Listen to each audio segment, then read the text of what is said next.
Ladies and gentlemen, boys and girls, welcome back to Hollywood After Dark. It is Friday, July 19th, 2024. Today leads me to ask a very hardcore question. Is the Deadpool and Wolverine marketing at full oversaturation? Is it at a point now where everything is so crazy and so over the top that it could fundamentally damage the movie by spoiling too much? And I think there's an actual argument to be made that it possibly could. Not only that, but a ton of other stuff. Hollywood After Dark, let's freaking go.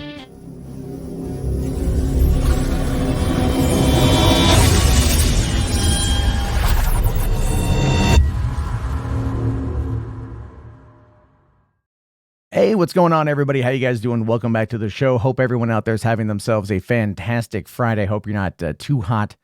It, of course, is middle of July, hottest time of the year, which also means it's a great time to go to the movie theaters, sit down in a nice air-conditioned theater, enjoy a big blockbuster spectacle, eat some popcorn, have some soda, munch on your jujubes, and forget about the world's problems. And if you've been paying attention to what's been going on in American politics recently, my God, right now you all should be at the movie theaters, absolutely turning off your brain and just getting a nice little bit of a relaxation out, because we need it in this world. We absolutely need it in this world. And it does feel like so much stuff is just negative and it's percolating and everything else. But there are a couple little glimmers of hope. There are a couple little glimmers out there. Like we've got Lord of the Rings, The Rings of Power, Season 2 dropping here pretty soon. There's actually a fair amount of hype building up for it. There's been a lot of turnaround on the public perception of the show since it premiered nearly 2 years ago. There was a lot of people who were kind of doing the whole pay for play thing on hatred.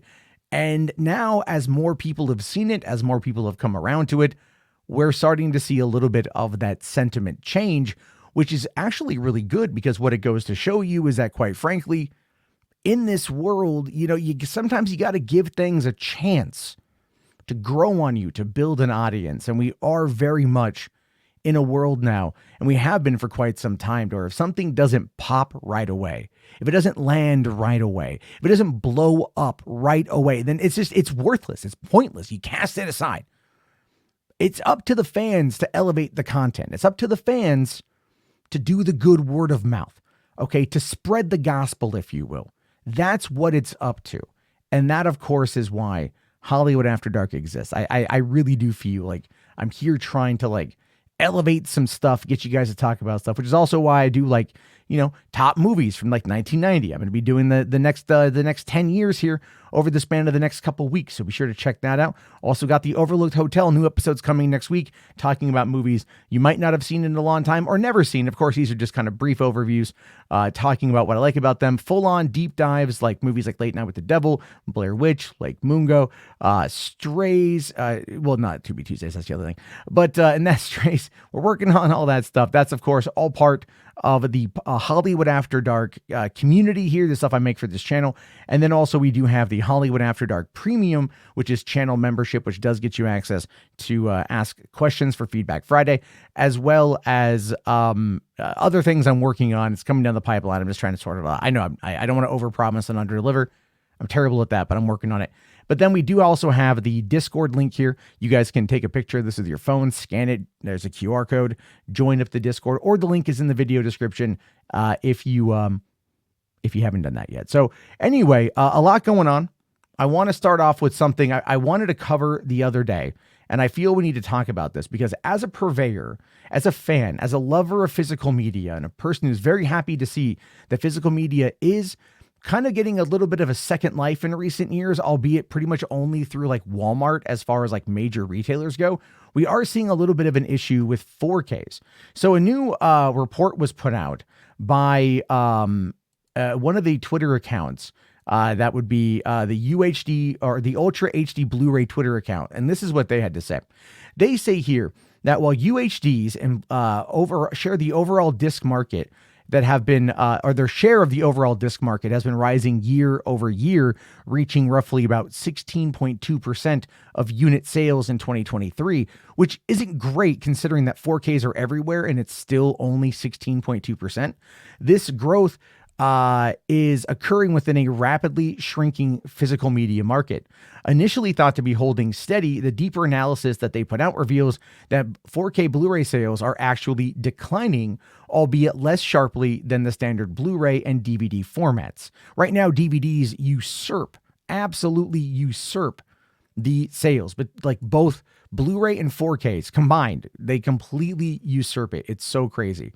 Now, it says here that 4K Blu-ray discs peaked before the pandemic and have since dropped from $625 million in sales in 2018 to $437 million in sales in 2023, representing a 46% decline over 5 years. Despite maintaining a significant value share due to higher prices, the 4K market is increasingly becoming a niche product within an already niche physical media market. Factors contributing to this decline include reduced retail availability, the dominance of streaming services, and economic pressures making luxury price purchases feel less feasible for consumers. While some efforts are being made to attract streaming users to physical media, the overall trend for 4K discs and physical media in general continues to decline. And this, of course, is reflecting a change in consumer habits and market dynamics. And so while a lot of us love physical media, I love physical media, a lot of you love physical media, I don't necessarily buy it new. I don't buy it new. I rarely ever buy it new. I either wait for sales or I wait for, I go hunting for used. And part of it is I love owning them. I love giving movies a good home, obviously, but a big factor has a lot to do with the fact that it is price, it is availability, and it is also instant gratification. If I go to my Walmart and they have my local Walmart is kind of a lower volume store, and they don't restock their movies very often. So their new stuff is sold out. So, which is great. People are buying them, but then if I don't get there right away, I miss it. And I also don't necessarily want to spend $35 for every single movie that comes out. That just adds up to be way too much. But if I wait a little bit, if I wait like a couple months or something, I can usually find them at a steep discount. And that, of course, is the issue here, is that these movies, they do end up very much taking on a role of, it is expensive. And as movie theaters get more expensive and streaming gets more expensive and everything gets more expensive, I think people will go back to physical media. But for right now, maybe 4K isn't really where it's at. And as much as I love 4K and I love owning these movies in 4K, there's a lot of problems right now with 4K. There's a lot of issues with everything involving that. And especially when it comes to like AI transfers, and some of these things are pretty bad. The new Jaws 3 4K transfer obviously used AI in a couple bits. It looks pretty terrible, but it's just not like that's if you're spending this money, if you're investing this money into product, you want it to be as high quality as humanly possible. And there's been way too many shortcuts taken recently that is going to very much damage the feasibility of the 4K market. And I feel like if they don't get their shit together, the audience is just going to go, even the people who love all this stuff are going to be like, I'm just not going to buy it as often. Because what's the point? I've seen videos on YouTube of people saying, I'm no longer buying steelbooks. Because steelbooks, while they're great, they just take up space and they can get damaged on transport. It's just not worth it. And so that's going to be something a lot of us in the physical media fan base are going to have to contend with. Me, I just like to do like thrift shopping. I like the thrill of the hunt. That's more my style, which is why, I got to record the next Blu-ray therapy here pretty soon. So why don't we I'm going to talk about this real quick. I'm going to bring up, I'm not going to bury the lead. I'm going to get into the Deadpool thing here. Okay. Because earlier today, they put out the new final trailer for the movie, which I will admit I did watch it kind of against my own better judgment. And it's not that the trailer spoils too much. It spoils a bit. It spoils a bit more than I would like. It is very much an emotionally charged trailer that is relying on everything that you know from the last 24 years of Hugh Jackman playing Wolverine. And everything's kind of leading to this moment, complete with a big ass spoiler at the end of it, which doesn't need to be there because it destroys the emotional resonance of what that scene could do in the movie, which is why I'm talking about the oversaturation. But what really got me was this this little 45-second thing right here. Deadpool and Wolverine do a podcast. And I'm like, is this where we are now? I don't know why. I didn't, it's okay, but it's kind of dumb. Just take a listen. Hey there, welcome back to the Deadpool and Honey Badger podcast. Boy, the soundtrack for Deadpool and Wolverine is a real banger, am I right? Right on brand. He is awful at podcasting, but that's okay, because today we're here to listen. That's right. I've prepared a supercut of all of your grunting from the film. Oh, God. Just like that. That was, I believe, that one. Did we get that? That was a good one. Roll it. That was a good one. Hey. Yeah, not a good idea. No, we'll go with music from now on. I hate you. Oh.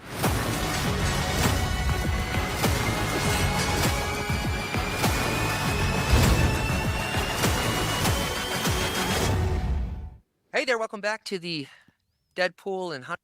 Sorry, it decided to go through and replay itself. So yeah, listen, I know people are going to be like, Matt, you're overthinking this. Matt, come on, you're just criticizing it to criticize it. I'm really not. Maybe I'm just, as I get older, I'm more susceptible to like the marketing schemes of what these movies do, because I engage with so much of this content. I see so much of this content on a daily basis that I know they've already got my money. They've already got anyone who's ever been invested in anything X-Men or Deadpool or Marvel or whatever for the last like nearly quarter century. They've got their money. That is not even up for debate under any rational or reasonable circumstance. But when they start dropping all these cameos and all of these things on Twitter and all of these little kind of pseudo spoiler events and all of this stuff that the general fan base is not even remotely able to get away from. That's what I'm talking about. I bitched about this the other day and people were agreeing with me about this. I was really surprised. People were agreeing with me about this. Is that when you are watching a movie, you want to be in the movie. You don't want to be in the trailer. You don't want to be in the marketing. You don't want that in you. And I'm going to give you guys a prime example of this. Go back to 2016 or 2015, leading into 2016. I was in the room at San Diego Comic-Con in Hall H when they premiered the first Red Band trailer for Deadpool. And that blew everybody away. DMX's, X Gonna Give It To You, it just worked out well. May he rest in peace, obviously. And then over the course of the next 6 months, and anything they put out in the marketing of this movie, I was in it. I wanted to see it. I wanted it so bad. And I was so excited. I was so hyped up. And I was so just ready to go. That when the opening day of Deadpool happened, and I went with my friend to go see it, we saw the first show. I felt like I had seen the movie. I felt like I had seen everything. I felt like everything was already shown to me throughout the course of the last 6 months. All the action scenes were shown to me. A lot of the jokes were shown to me. Everything was shown to me. And it lessened my first time seeing the movie. It lessened it for me because I'd already seen it multiple times. And as great as Ryan Reynolds is as a marketer, and he's fantastic as a marketer, he does run into that problem where he does start to put pressure on people in regards to all of the marketing. Now look, with Deadpool and Deadpool 2, they made a lot of money, and this movie is guaranteed to cross $1 billion, guaranteed.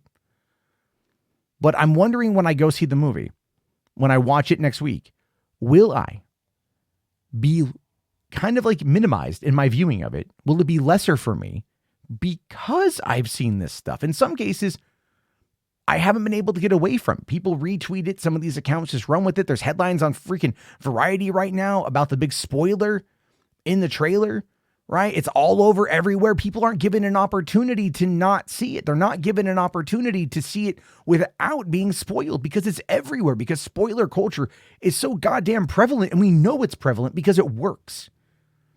Just like the mainstream media and politics, they have to do stuff like this in order to get attention. And it's sad and it's pathetic. These movies, after they release, they have to reside on their laurels, right? They have to rest on their laurels, what they bring to the table. The marketing should just be enough to get your butt in the door, to get you to go see the damn movie, and that's it. But what they decide to do is oh, no. We got to give you everything in the kitchen fucking sink while we're at it. And the problem is, studies have shown that people like this. studies have shown that people are very much okay with this. People are very much in line with wanting to have it spoiled bit by bit, piece by piece. It's crazy to me. It's absolutely crazy to me that we are so fundamentally fearful of waiting to have a story play out for us in real time that we have to know the ending first. And we do this predominantly because we just want to know what we're expecting. And I think that's a big problem. You know, and marketers know this, and the companies know this, and they do this intentionally, and they train you to watch these trailers and to see things as they present them to try to get you in the door, because they know that marketing, you got to show someone a piece of marketing like, what is it, like 3-4 times or something? Or maybe it's more than that, 12 times. I don't remember the exact number right now, in order to get you interested in the product. But a movie like this is so big, so massive, they don't have to do that. They don't have to rely on this kind of marketing. But yet here we are once again. And so I'm a little bit concerned. I'm a little bit concerned, but I will fully admit this. The trailer that they put out today was full of heart, and it was a good trailer. I'll fully grant it that. But it's also wildly and unresponsibly unnecessary. It is irresponsible to put that trailer out, in my opinion. I know that sounds weird, but that's just my take. You might feel differently. I do want to hear your thoughts on this one. So we got some more news coming on because Kevin Feige's been giving a lot of interviews about what's going on with Marvel. Someone asked him about Spider-Man. He says right now that they have writers working on Spider-Man 4 who are going to be delivering a draft very, very soon. Now, the thing with that is there's been rumors and speculations and theories about going into production on Spider-Man 4 very soon, like before the end of the year or early 2025, to have the movie ready to go in the next couple of years, to get Tom Holland back on the next trilogy. Because you guys got to remember, like back in 2017 or 2016, when they were shooting Spider-Man Homecoming, there were talks after that movie came out about doing 3 Spider-Man trilogies: the high school, the college years, and then the adult years. Now, Tom Holland is a good actor, but we've seen that his movies outside of Spider-Man don't necessarily do so well. I mean, Uncharted did okay, but like Chaos Walking, not so well.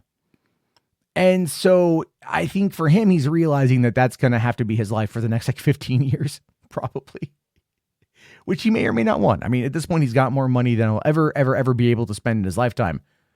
But with Marvel and Disney and Sony and everyone, they're going to want more, and the movies are profitable, and it gives him a legacy. So yeah, I mean, he might as well go for it, right? He might as absolutely go for it. But so as we wait for more information on that one, right, we are curious about whether or not the Russo bros are going to be directing the next 2 Avengers movies. Kevin Feige here says he can't comment on that because last week it was somebody else, and next week it's going to be somebody else. So as you know, he's really good at kind of like mitigating these rumors, but I do agree with the comment here from Staff Pick Fi. That's not a no. But Kevin Feige, as we've learned over the years, guys, and as I've talked about this over the years, Kevin Feige has never and will never, ever say no to anybody. He'll never say no. He likes to kind of dance around the issue as much as humanly possible, because that's just kind of who he is in regards to being a good producer. Okay, he wants to keep you interested and curious about what's going to be happening next, but he's good at picking who he's picking. And I'm hopeful that now, where we are now, he'll be in a better position to like make some more, to take more of a creative control to give us what we got in the first 3 phases while building off of what happened in the last couple phases. Because right now we need it. We need it. Marvel, I'm not going to say Marvel's dead. I don't believe Marvel's dead. I don't believe any of that. I think that what it needs is it just needs a bit more of a slowdown and a bit more of a recalibration, and to really see what people want. And that really should be 2 movies a year. And then in between those 2 movies should be 2 television shows a year. That would give 1 Marvel property every quarter and not overwhelm audiences with everything. Also, stop trying to make like a freaking 3-hour movie. Give us a damn TV show, okay? Like, give us a damn TV show, beginning, middle, end. Bring in actual TV showrunners. I think they're doing that now, but they're going through growing pains, and we also need to kind of let them cook as well. But also, Kevin Feige here was talking about how, this is coming in through Puck News, saying that the Hollywood agency CAA tried to convince Kevin Feige to hire Greg Berlanti, Noah Hawley, and other candidates to direct Avengers 5 and Avengers Secret Wars, that Feige wasn't interested in them. Now, Greg Berlanti obviously is the guy behind the Arrowverse, right? And he just did that new movie, Fly Me to the Moon. I don't think Greg Berlanti would be able to handle a Marvel movie, to be fair. I just don't. I don't see it. Noah Hawley did Legion and Fargo, right? Both television shows, both excellent television shows. And now he's doing Alien Earth for Disney Plus and Hulu. Again, not someone that Kevin Feige's going to want to bring in. He doesn't want to bring in TV people to do a movie. Bring these guys in to do a show for Disney Plus, absolutely. Because these guys have the wherewithal, the know-how, the gumption, the moxie, if you will, to be able to put something together that is going to find success within the general populace. So don't bring them in to direct the movies, get them to do their shows. And that's something, again, we have to remember. Okay, it's like Stephen Knight, Stephen Knight, I think, I forget which guy it was, who did Spartacus, went on to go direct, went on to go do the showrunner for Daredevil season 1, and then went from there and went to go do Pacific Rim Uprising. So you had 2 successful television shows. And by the way, yes, Spartacus had a bit of a rough start, but seasons like 2, 3, and 4 were fucking awesome. And then Daredevil season 1 was great. Largely Drew Goddard did a lot of work on that one, but that's still Steven oversaw it. And then Pacific Rim Uprising was like, it's a movie. So it's like, okay, wasn't as good because he's a TV guy. Now he's back at TV and he's working on a Spartacus sequel series, like called The House of Asher or something. If you ever saw the show, you know who Asher is. He was a prick. So I have to wait to see what happens with that one. But again, TV people work in a different medium, a different format, a different style than movie people. And sometimes you can make the leap, but really it's like play to someone's strengths. But Hollywood wants you to be a jack of all trades, a master of none. Never mind the fact that they also want you to niche down and just do one thing. I'm not even kidding you.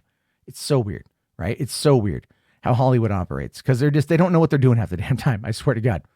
I swear they try, but they fail. So freaking much they fail. All right, let me see. One of the last things I want to show you guys this. I made this as a joke today about the Deadpool thing. I forgot I had this up. I'm like, the cameos in Deadpool have gone too far. I kind of screwed up my own little line there, but obviously this is not real.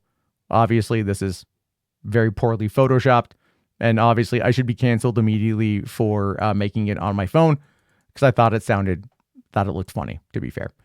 All right, a couple things here I want to kind of get to towards the end. We're going to talk here about the Halo TV show getting canceled after 2 seasons on Paramount Plus. A lot of people are very happy about this. I heard about this yesterday after this dropped right as I finished recording yesterday's episode. A lot of people are very happy about this. I'm a massive Halo fan. I'm a huge Halo fan. I've talked to you guys about this before. I was one of the first people in the world to play Halo. 2001 E3. Microsoft didn't even have a booth worth giving a damn about. And I got to go in there and play Capture the Flag on Blood Gulch, Halo 1. I sung its praises. I've got a lot of people to buy Xboxes. I mean, I'm kind of clapping, tooting my own horn here, if you will. Big Halo fan. Never once watched the show. And that sucks because I'm like, why is he taking his helmet off? And why are they trying? I mean, I understand TV to video game adaptation type stuff. The main characters, they're going to have to emote, all that. But the show got weird from my understanding. And I heard like season 2 really kind of like was supposed to make up for a lot of the mistakes of season 1, but didn't to some respect. But look, Paramount Plus right now is going through some changes. Because remember, Halo was supposed to be on Showtime. And then that went to Paramount Plus. So the producers are currently looking to shop the show around to other streamers or other networks who may want to come in and pick it up. And since Paramount right now is going through this, this merger with Skydance, like a lot can happen, a lot can change. So here's my thoughts, my predictions on this one. There's a high probability that the show will not be picked up for a third season anywhere. That its reputation is too shoddy. Everything about it is too terrible. Nobody really wants it. Move on, because even the game right now is having trouble. If Halo Infinite was able to like really find a good foothold within the Xbox community, I could see the show doing well. But if the rumors are true and Microsoft is going to go multi-platform and they're going to bring Halo over to PlayStation, I could see the show getting a new shot of life simply because people would then be interested in it, because now all the PlayStation fans would be able to check out Halo. But I don't really know if that's going to happen either. But then look, we could also see Amazon, who has found success with Fallout and a bunch of other pedigree television, pick them up and start to reorient the show to make it more in line with what the games are. Because they realize that if you honor the canon, if you honor the lore, the fans will show up. Okay. The fans will eventually show up because because that's what they like. Some fan groups are different than others. Okay. Obviously the Lord of the Rings people, the hardcore crazies from a couple years ago just were bashing on the show because they had a black dwarf in the movie, in the show, right? They had a black elf in the show. There was like a woman who could kick ass. That just frightened them. It made them mad. It made them angry. Their little peepees receded into their bodies, giving them what we would effectively refer to as a mangina. That's a lot of what they do. Okay. But then the general audience has discovered it, but the general audience is also not going to engage entirely 100% with negativity. And if you look at the general audience on, let's say, something like TikTok versus, let's say, YouTube, you're going to find yourself in a whole different world. So Twitter, YouTube, not the same world as TikTok, and TikTok is dominating both. So there's things out there to consider, which is one of the reasons why I don't even know why I'm not on TikTok. I should be on there more often. Anyway, Halo what they should do is Amazon should pick it up. Netflix should pick it up. Maybe Disney, who knows, right? Someone should pick it up and then do a creative reboot. So get the rights to the show, reboot the show to be canon accurate. So they've already got all the models, all the digital assets, everything, the set's already built, all that stuff, just kind of go a reset. Halo will now be Halo Fall of Reach. Okay. Or Halo, what was it? What was the Flood? That was the name of the book that was about, with the events of the first game. They could do anything along those lines and make it really fascinating and really interesting and make it compelling for fans. And if they did that, I don't know about you, I'd be over the fucking moon if they did that. That's how I would be. I don't know about you. That's how I would be, but I don't think that's going to happen. I don't think we can have nice things when it comes to Halo, because the gaming franchise has been so largely and wildly, totally just like mishandled. I almost want Bungie to like try to get it back, or whatever. I don't know. No, they're kind of owned by Sony right now, so that is not going to happen. But anyway, the last thing I want to talk about today before we get to HWAD Squad questions, Scarlett Johansson had an interview pop up a couple days ago. And the headline here says, Scarlett Johansson, I don't hold a grudge against Disney after Black Widow legal battle. Thinks OpenAI CEO could be a Marvel villain, maybe with a robotic arm. And so this is an interesting article because she talks a little bit about the Disney lawsuit where Bob Chapek had, put Black Widow on Disney Plus as well as on theaters, right? But Disney Plus, you had to pay $30 during that premium program where it did earn $120 million in pure profit for the streamer, right? Whereas the movie, I think, came out theatrically, did like 80 million or something. I actually saw it in theaters. I did go to see it in theaters when it came out. And then Scarlett Johansson sued them because of the contract that she had. She was going to get money based on the theatrical return. She made a $20 million payday for the movie, never mind points on the back end. And so eventually her team was like, you have to act. So she filed the lawsuit. They settled the lawsuit. We don't know what it is, but she's back working with them in a good capacity. And it's moved past that. But what got me was once again bringing up the whole OpenAI thing. And you guys know how I feel about AI. I support it. But there's this weird, like, false narrative that OpenAI tried to steal Scarlett Johansson's voice.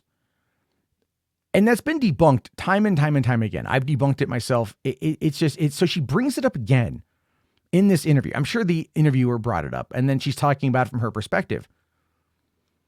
But the same thing, it's like at the same time, yeah, Sam Altman, big fan of the movie Her, wanted Scarlett Johansson's voice to kind of bridge the gap between AI and the normies.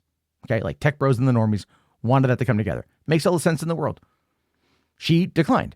They already had hired a voice actress. That actor was under the character Sky. Sky used her natural speaking voice.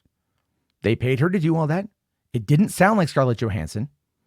But when they showed off the emotive version of that voice, Scarlett Johansson, some people on Twitter were like, that sounds like Scarlett Johansson. And then there became this weird gaslighting, right? This weird gaslighting from anti-AI individuals that were talking about that, going like, oh, it's completely, they stole her voice.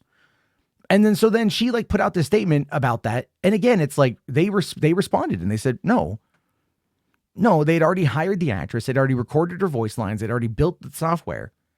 They already had it.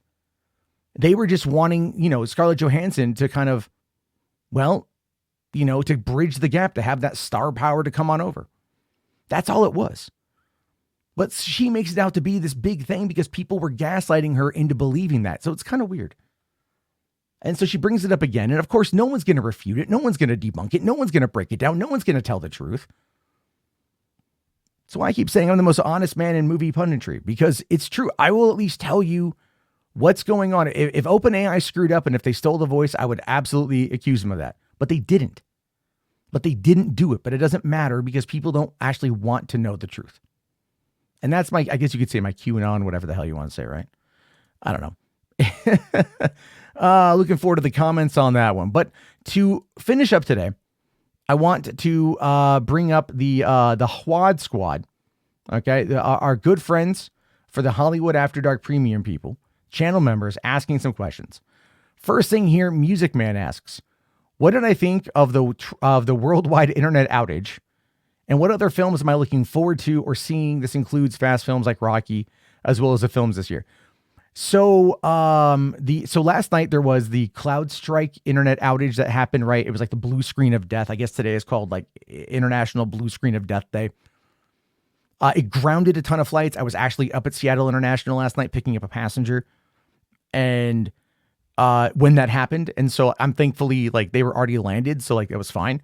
But it's crazy. It's crazy that our world is so interconnected that something like this can happen and it becomes a big problem. As for movies I'm looking forward to seeing, obviously, I want to see Twisters.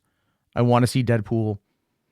I've missed so much this year. I just have not been able to get the time to go to the theaters like Maxine and Bad Boys 4 and Ghostbusters and Godzilla X Kong and a bunch of other movies that I just haven't seen. That I just need to watch, but I just haven't watched them yet. So everything's going to kind of take its time. And I can't even really tell you entirely all that's coming out for the rest of the year. I think like what, Nosferatu maybe looks pretty good. That Transformers 1 looks pretty good. I just don't know. Otherwise, I'm just like, it's so weird. Like I just like, I'm in it, but I'm just so not focused on theatrical right now. Like outside of a few movies, I just can't tell you what's coming down the pipeline. And that is a problem. I got to work on that actually. H Bart's here. Thank you. Asking, will I be watching The Scurry next year? It's a squirrel horror movie starring Ella Purnell. I think I'm going to have no choice but to watch The Scurry because you're going to watch The Scurry and then you're going to tell me I have to watch The Scurry and then I'm going to have to watch The Scurry. So there you go. Zap asking, will I reach out to Ben to guest on Drunken Peasants more frequently? I mean, I would go over to Drunken Peasants more frequently. I think if they want to have me over, Ben can always DM me and ask me. That's perfectly fine. I mean, I could even drive up. I know exactly where he lives. I've been to his house. It's, it's a distance, but I could do it. It's not a problem. Yeah, I mean, I wouldn't be against it. It's always fun to talk with him and Billy. So, and then to correct them on some of their takes. So, let's see here. Spherical Man asking, did I watch the new video for Weird Al's new song? If not, do it. I have not seen the new Weird Al song. I need to. I will do that as soon as I'm done recording. And then Mo here asking, why do movies insist on showing too much in trailers these days? I mentioned it earlier, but I will quickly reiterate for people who are Forgot what I said. Statistically, like studies have shown that the more information, if people know how a movie is going to end, or they know the predominant story plot points or beat points in a movie, they have a better fundamental understanding of what they believe the entire arc of the film will be. And so then they don't feel like they have to really think about it when they go in. It removes like the responsibility of the cinema goer to figure things out. Look at something like Long Legs that just came out last week. Okay, Long Legs doesn't show the plot. It just has an aesthetic trailer. And, it looks creepy. Got a C+ on Cinema Score because people didn't know what to expect going in. Made a lot of money. It's going to drop off tremendously this week. But people I don't think they knew what they were getting themselves into.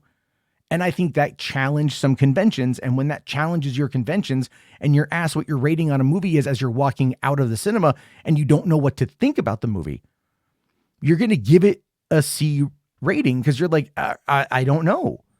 Because you haven't processed what you've seen. It's one of the reasons why Cinema Score and these kind of studies are stupid.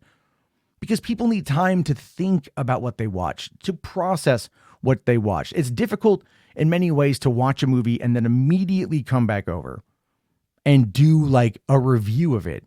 Because you're not reviewing the movie, you're reacting to the movie. And I do it too. And that's one of the reasons why I don't want to do like reviews for new movies like that are whatever, because I'm not reviewing them. I'm reacting to them. And I think we should label that as what it is. It shouldn't be like Twister's review. It should be Twister's reaction, right? That's why the out of the theater reaction is probably more honest than you're going to get from a lot of people, because it's their honest instant reaction. It's not a review where they're kind of being forced in those moments to think of ways to analyze a movie that they just watched and haven't finished analyzing themselves. This is an artistic medium that is absolutely necessary for people to stop and think about in many, many, many ways. There's a lot underneath the surface, really.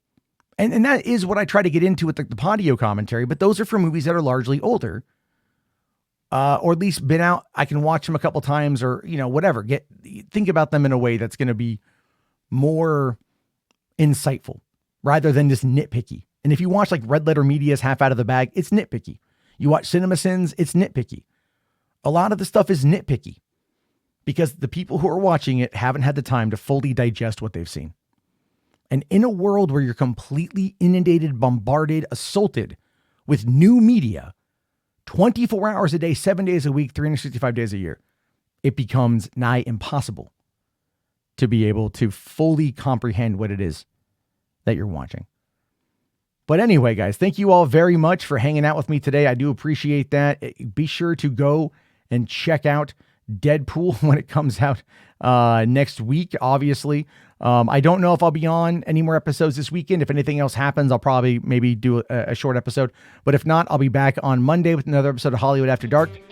Thank you guys very much for listening. Be sure to like, comment, subscribe, recommend me movies to watch. I always appreciate that. Join the Discord. Join the channel membership. Support the show. That's all. I love you guys. Have a great weekend. Go to the movies. Stay warm. Cool. Whatever. It's summer. Whatever. You guys know. Bye.